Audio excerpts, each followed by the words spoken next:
ঠাকুর বেলঘরে শ্রীযুক্ত গোবিন্দ মুখুজ্জের বাড়িতে শুভাগমন করিয়াছেন।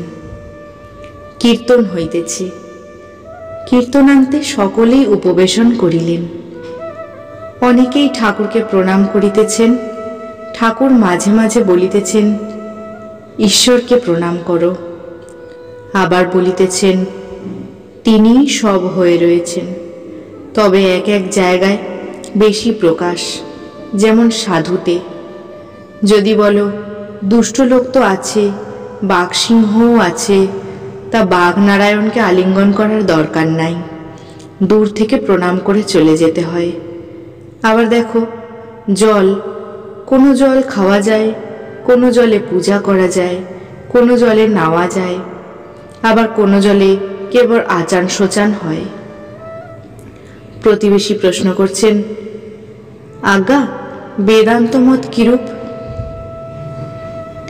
ঠাকুর বলছেন, বেদান্তবাদীরা বলে সোহহম, ব্রহ্ম সত্য, জগৎ মিথ্যা, আমিও মিথ্যা, কেবল সেই পরব্রহ্মই আছেন।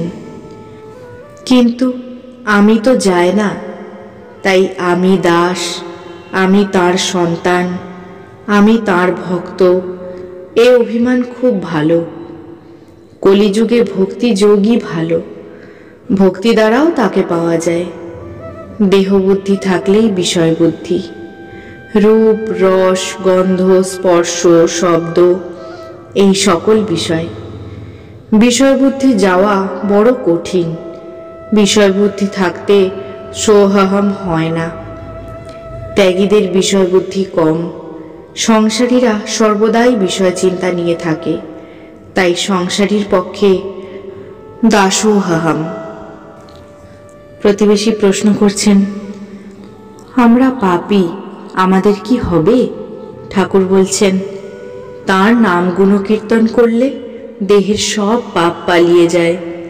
দেহ বৃক্ষে পাপ পাখি, তার নামকীর্তন যেন হাততালি দেওয়া। হাততালি দিলে যেমন বৃক্ষের উপরের পাখি সব পালায়, তেমনই সব পাপ তার নাম গুণকীর্তনে চলে যায়। আবার দেখো মেঠো পুকুরের জল সূর্যের তাপে আপনা আপনি শুকিয়ে যায়, তেমনি তার নাম গুণকীর্তনে পাপ পুষ্করিণীর জল আপনা আপনি শুকিয়ে যায়। রোজ অভ্যাস করতে হয়। সার্কাসে দেখে এলাম, ঘোড়া দৌড়চ্ছে, তার উপর বিবি এক পায়ে দাঁড়িয়ে রয়েছে। কত অভ্যাসে ওইটি হয়েছে। আর তাকে দেখবার জন্য অন্তত একবার করে কাঁদো। এই দুটি উপায়, অভ্যাস আর অনুরাগ, অর্থাৎ তাকে দেখবার জন্য ব্যাকুলতা।